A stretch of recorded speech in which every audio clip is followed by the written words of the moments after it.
Hi, my name's Lorna McCann from Autism Uncovered. So, what is autism? What does it look like? Well, it's a spectrum disorder, it's a big continuum, and it looks different for each individual person.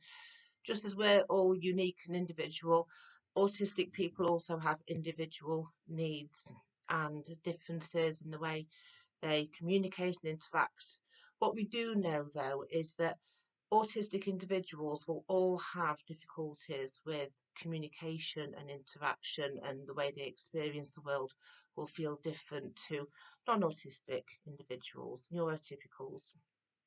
It was in 1911 that the Swiss psychiatrist Bleuler coined the word autism, and he was working at the time with schizophrenic patients, and he used this word autism, which comes from the Greek autos, meaning self, to describe a person who he said had become self-obsessed and withdrawn and turned in to themselves.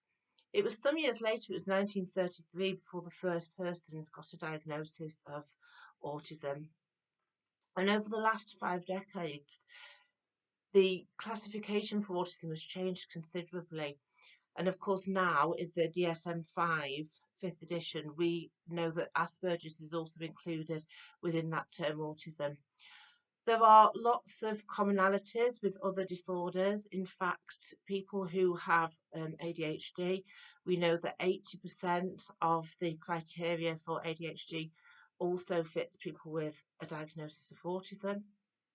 We know that there are well over 100 genetic anomalies associated with autism, and researchers estimate that actually there's likely to be between 300 and 600 genes, all that contribute towards somebody having a diagnosis of autism.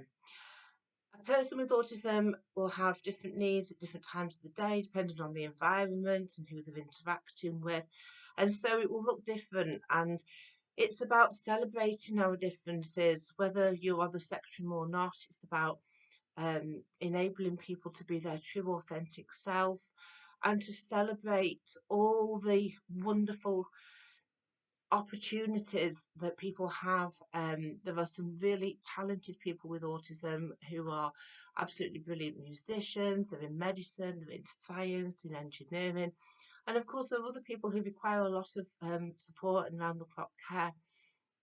It's about being aware that just because someone who has a diagnosis of autism, they will have very different needs on different days, and about celebrating that young person or that adult and who they are and what they can contribute and what we can learn from each other, so that we have a good day and make meaningful connections with others. Thank you.